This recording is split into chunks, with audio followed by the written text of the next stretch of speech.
Breaking news, Miami Heat fans. Davion Mitchell is back with the Miami Heat. Yes, the top free agent Miami had to be is back with this group. He is signing a 2-year, $24 million deal to stay with Miami. He was a restricted free agent to be on Monday. The Heat did extend the qualifying offer at 8.7 mil. So he comes in at about 3.3 mil more than that qualifying offer. I think it's a fine deal, but this is why you subscribe to the channel. I took a little 2-day vacay to Nashville to visit a friend before free agency starts on Monday. I was sipping on a nice peach bush light there, and we had to still come and make a video here, so subscribe for the top Heat coverage on YouTube. But let's break down more around Davion Mitchell, because ever since he was traded for at the deadline, where it was P.J. Tucker and a second-round pick, as Pat Riley was swinging deals at the deadline, moving on from Jimmy Butler and then swinging Dennis Schroeder, and just it was a bunch of crazy deals that ultimately went down. Davion Mitchell was probably the brightest spot for the Heat down the stretch of the season. He played in 30 games for Miami, started about just over half of them, and had the best numbers of his career. He averaged 10 points a game, shot 50% from the field, and 45% from three in those 30 regular season games for Miami. He was also the only player that I thought actually rose his level of play in the playoffs against the Cavaliers. I know that the Heat got swept in embarrassing fashion, but if you look at these players on Miami, their regular season efficiency and numbers compared to those 4 playoff games, Davion Mitchell was the only one that consistently bumped up their numbers and efficiency. And then if you factor in the play-in as well, which a lot of people are split on if they should have even won those games, Davion was unbelievable. He didn't miss a shot off the bench for Miami in that game against Chicago, and we know that he made Trae Young his little kid in that other play-in game during the overtime period against the Atlanta Hawks. This is a player that bleeds Miami Heat culture. If you were to build a Heat kind of guard in a lab, Davion Mitchell is that. His hard nose, his commitment to winning, his ability to defend at the point of attack and facilitate for others, that is what Miami is looking for. And we knew that the Heat wanted him back. We knew that they expected him back. I thought that Pat Riley and company were going to maybe just let him test the open market, see what another team could value him at, and then match that contract because he was a restricted free agent. Or let him walk if a team like Brooklyn ultimately gave him $18 million or something like that over 2 or 3 seasons. But they worked something out. They got something done with Davion Mitchell before free agency starts on Monday at a relatively solid price point. Are you fired up that Davion Mitchell is back with the Miami Heat? Type Y for yes, type N for no. It's today's pinned comment, but if you get hit with the YouTube ad break, scroll down, let it play, and answer today's question. All right, so we talked about Davion coming back. I want to talk about a couple things here before we go further on in this video. One is my thought on the actual contract. 2, what does Miami do from this point on in free agency? Well, we'll start with the contract. I have longly projected a 3 for 30 deal, a 3 for 33 deal, $11 million per season, and I did anticipate it being 3 years, but I am shocked it was only 2. I anticipated 3, fine with 2. And I'm fine with 2 because it's a little bit of a higher AAV. I mentioned 10 or 11 mil per season. The fact that it came in at 12, 2 for 24, a little bit shocking to me.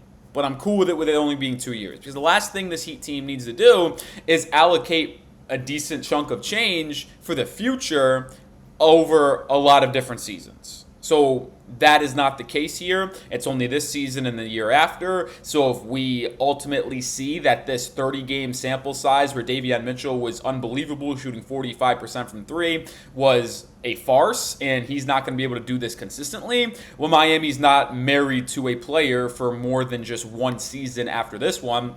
And just say it does go bad this year. Well, then next year it's an expiring $12 million deal where you can either use that in a trade or just let it expire and have more money in free agency for the 2027 offseason. So I do like this structure for the Heat. It also allows Davion Mitchell to prove this wasn't a fluke and that he could maybe bounce back and have a full year of those type of numbers where he then could cash in on a bigger contract from the Heat or a different team in 2 off seasons. It did get reported by Shams Charania that it is a fully guaranteed deal, so it's not a 1+1. It is 2 years. Davion Mitchell will be in Miami.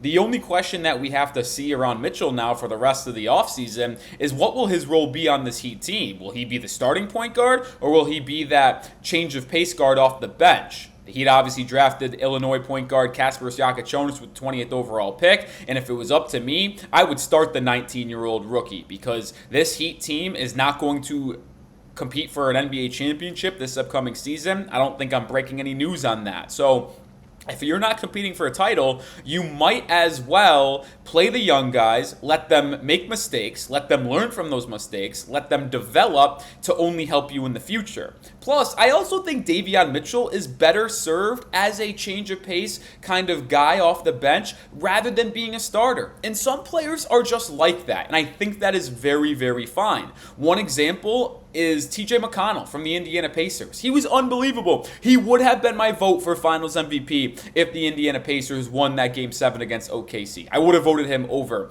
a Pascal Siakam or Tyrese Halliburton if he didn't get hurt. But the reason why he is so effective is because he plays at 1,000% for those 6 to 8 minute stretches he's in the ball game. He can't sustain that over a course of a season playing 30 plus minutes a night.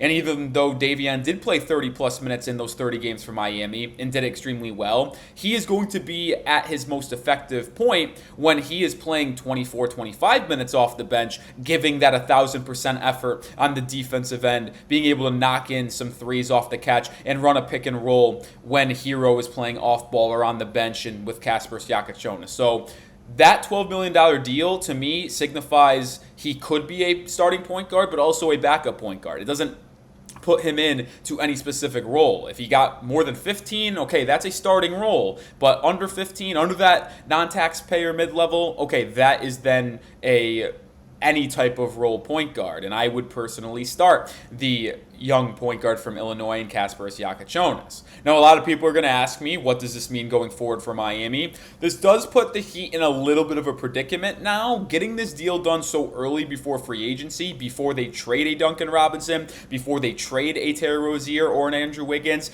they now don't have the most cap space. They also are at 15 players on the roster. 15!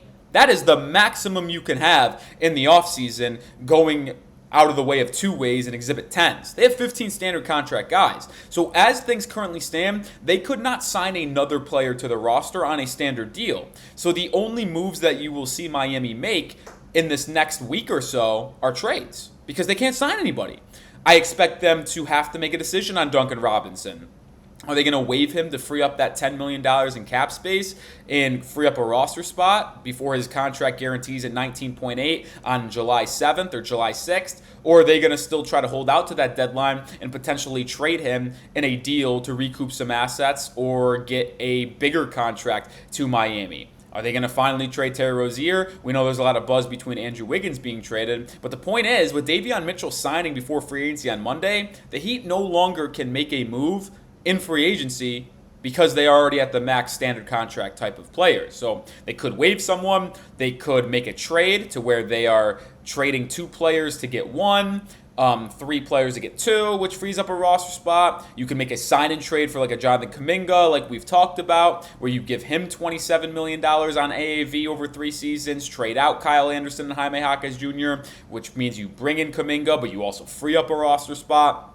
Either way, there are a lot of different ways Miami can go about doing this going forward in the offseason, but starting with free agency on Monday, they don't really have any space to make a move unless they trade someone first. So if you are a Heat fan wondering what is next for Miami, well, it is going to have to be a trade in some capacity. And we will be up to date on everything Miami Heat basketball. So make sure you are subscribed. Make sure you follow me over on Twitter, because I broke the nose on Twitter at Nic_Rohloff before coming on here and making a video. So if you want to be covered on the Miami Heat 365, 24/7, go give me a follow over there. And as more rumors come out on Jonathan Kuminga, on Andrew Wiggins trade, Rozier trade, Duncan Robinson trade, we will have you covered. So join us on Twitter. Subscribe to the channel for the top-notch Heat coverage on YouTube.